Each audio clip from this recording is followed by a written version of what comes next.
In this video, you're going to learn 3 mistakes that worship leaders frequently make. You got to learn these so you don't make them. Coming up.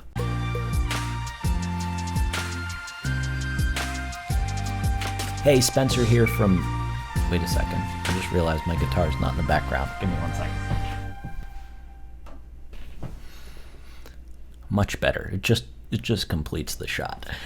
Hey, Spencer here from leadingworshipwell.com, your daily dose of practical worship leading tips. If you want to find those tips, head over to Instagram or Facebook at Leading Worship Well, where I'm posting new worship leading tips every single day. But you're here on YouTube, so go ahead, hit subscribe down below, and let's get into it because we're talking about mistakes today that worship leaders make. And if you've been leading worship for any amount of time, then you probably made a mistake or two. And it happens to everybody. The important part isn't that we just stop making mistakes. The important part is that we learn from the mistakes that we've made in the past. So I'm going to share with you some mistakes that I've made in the past, but also some mistakes that I frequently see worship leaders making again and again. Because if we want to be worship leaders who lead worship well, then we've got to overcome these mistakes and start doing things the right way. So I'm going to share with you these 3 really practical mistakes. Well, I guess the solutions are practical. The mistakes you should just stop doing. But before we get there, I want to hear about you. What's one mistake that you've made whenever you were maybe just beginning to lead worship? Maybe you just made it last week. Share with us in the comments below what's one mistake that you've made or maybe you see other worship leaders make. Leave it in the comments below, and I'll talk to you in a second.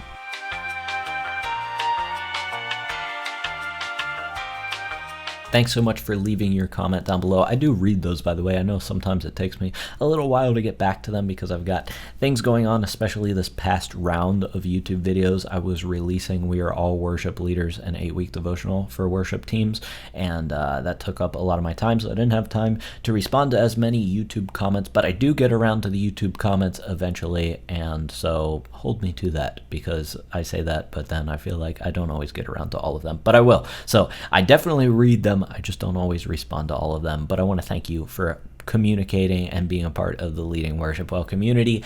Let's get into these 3 mistakes that worship leaders frequently make. Mistake number 1 that I see worship leaders frequently make, and I made myself, like, for the longest time, I did not understand this concept, and the mistake is this. It's that you put your worship songs in an unsingable key. And when I say unsingable key, I'm not talking about for you. You most likely put it in a singable key for yourself, right? Like you weren't stretching yourself too far where you can never hit any of the notes. You put it in a singable key for yourself, but you don't put it in a singable key for your congregation, for the people that you're leading. And I think there's a little bit of discussion on this matter, argument on this matter, but I believe that our job as worship leaders is not for us to sound as good as we possibly can. I believe that at the end of the day, our job is to get people to sing, like provide them the opportunity to respond through musical worship, through singing. And one of those barriers that keeps people from fully engaging is song key. If you have these songs that are super, super high, now I know a lot of worship leaders are super high. I'm actually on the other end of the spectrum, and I'm like super low voice, so sometimes I have the tendency to go too low. But whichever end you find yourselves on, we've got to meet somewhere in the middle because you are, at least, maybe you're not a trained singer, but you are a musician and you probably have a better than average singing voice. But like I said, our job as worship leaders isn't for us to just sound as good as we possibly can. Our job is to lead our church as well and provide them with the opportunity to sing.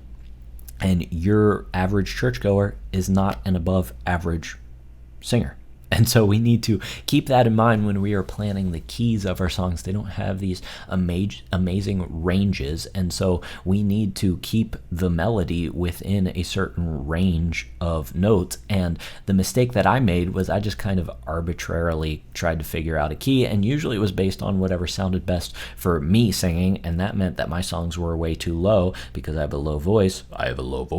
Maybe for you, your voice is too high, and nobody can sing along with you because the melody is too high. So I'm going to quickly show you this method. I actually did a whole video on it right here. So if you want the full method for figuring out how to put your songs in a singable key, check that video out. I'll also link it in the description below. But this is the method. I got to go grab my guitar. That's why I had to put it in the video at the beginning of this video.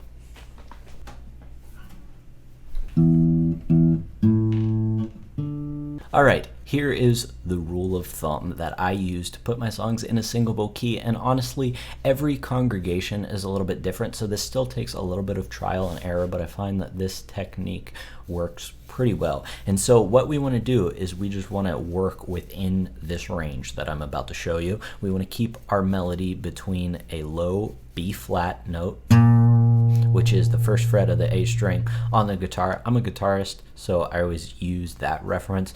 If you're a keyboardist, figure out whatever note this is on the keyboard. I'm not sure what it is right now. And then, so that's the lowest that you want to go, essentially. And then the highest that you want to go is this E flat up here, which is the 8th fret of the G string. So when you're figuring out your keys for your worship songs, if you want to put them in a singable key, those are like the extremes of the range. And so we want to keep it somewhere in between that range. Usually I try to sit around the C for the high note. I find that that works pretty well in the churches that I lead in.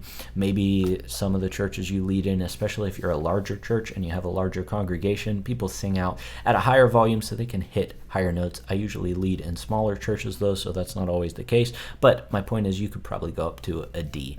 The thing is though, you don't want to be spending all your time at the top of these ranges or the bottom of the range, and so you want it to fall somewhere in here. So you find the melody of a song, let's say, I don't know, let's do Reckless Love, because I always use that song. So let's just say we're in the key of G, because that's going to make it easy. So, there's no shadow you won't light up, mountain you won't climb up, coming after me. Oh, I did not hit that note. Oh, the over. So we want to find that.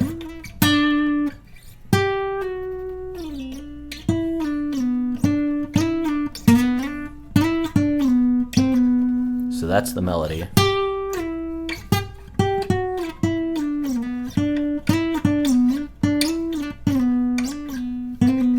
You get it. And you don't even have to figure out the melody like in a beautiful way. You just need to figure it out so you know where the highest note, and I know that that's the highest note of the song whenever you hit the oh. That's why I didn't hit the note, because it's all the way up here at a G. I can't sing a G. Nobody in your congregation can sing a G, and so we need to move this key down. Now I believe that Corey Asbury does this in like F sharp maybe, which is only down a half step. That still puts it at an F sharp. But we're trying to at least get to that E flat, and like I said, I like to keep it down at C most of the time. I'd probably go up to D at the most, and so we need to bring it down from a G to 1, 2, 3, 4, 5. So if we bring our G 1, 2, 3, 4, 5, we're in the key of D. And that would put us right here in a singable key for your congregation. Oh, the overwhelming, never-ending, reckless love of God. And I'm singing down an octave, but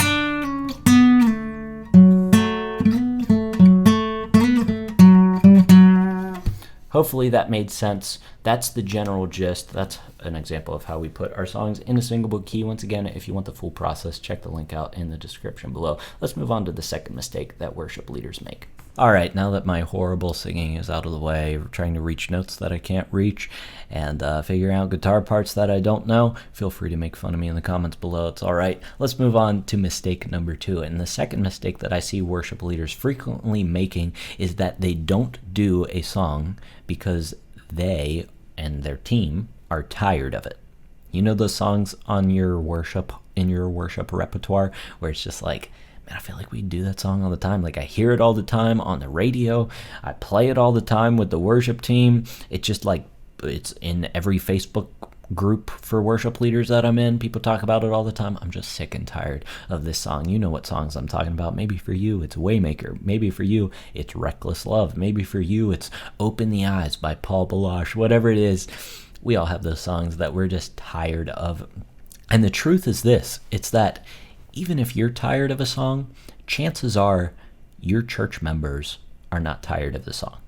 And you've got to think about the ratio of the amount of times that you hear and play a song to the ratio of the amount of time that your church members hear a song. Your church members, they hear it on Sunday, and that's it. But think about your preparation for leading that song. You probably saw it in a Facebook group for worship leaders and heard everybody talking about it, and you're like, man, I should do that song. And so you listen to it a couple times, and then after that, you decide, okay, I want to do this song, and so you listen to it some more to learn it musically, and then what do? You run through it a couple more times with your worship team, and then you run through it again on Sunday morning before you lead it for the first time, and then you finally lead it on Sunday morning. And so by the time your church members hear the song once, you've heard and played the song like 12 times. So there's like this 12-to-1 ratio, which means that you get way more tired of these songs way before the rest of your church does. So even though you're tired of a song, it doesn't mean that it's time to stop doing it. Just embrace it and understand that this song is going to serve your church well, because it's not about playing new songs for your church. Like, it's about providing them the tools. Like, the songs are a tool that we use to worship God. They're like a form of worship. Music is a form of worship because we can tell God that he is worthy. And so use those songs. In order for people to worship through music, they have to know the songs that they're singing. And so whenever we're getting tired of a song, usually our churches are just starting to learn it and be able to sing it. And so keep that in mind. Like, you're going to have to push these songs way past what you think is what you want to hear. And on top of that, like, the average person who comes to your church, they only come 1 week out of the month, which is kind of sad, but it's the truth. And so if you play a song 4 times in front of your church, you've probably heard it like 40 times, but the average person in your church has only heard it once. So the ratio gets even bigger. So don't be afraid to do a song just because you're tired of it and you feel like you've done it a lot recently. That's probably not the case. Your church probably is not tired of it. They probably still want to do it because it's a song that they actually know, and it's not some new random John Mark McMillan song. So don't be afraid to do songs that you and your team are tired of. The third and final mistake that I see worship leaders frequently make, and I've definitely made this one in the past, is that we let our personal worship usurp our corporate worship.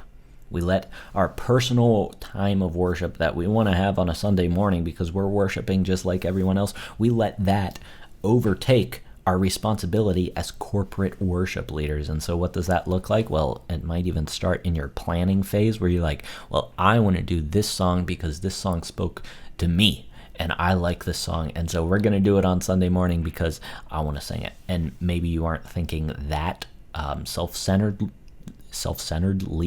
selfishly whenever you are planning, but those thoughts creep in, right? And there's sort of subconscious that I like this song, so we're going to do it. But you got to run it through the filter of, does this song serve my church well? And we want to pick songs that serve our church well, not just what we want to sing. And sometimes those line up, and that's cool whenever it's a song that you want to sing and it makes sense to sing in your church. But don't let your personal worship usurp your corporate worship leading in your planning phase.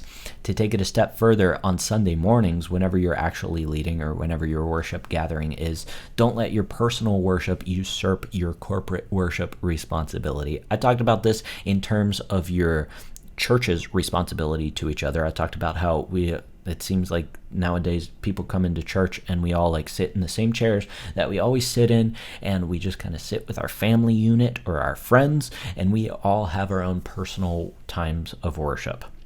But the truth is, whenever you gather at church, like, that's the one time during the week that you have the chance to worship with other people. So there should be this element of worshiping together. And that's true for your church members, but it's also true for you. Like, whenever you're up there on stage, it's not time to have your own personal time of worship. You can do that all throughout the week. It's your time to lead your church in worship, and that means sacrificing some of those things that you typically do during your personal worship time. Like, you shouldn't just be up there and, okay, welcome to church, everybody. I'm going to close my eyes and I'm going to play guitar for a half an hour with my eyes closed, and I'm just going to worship God.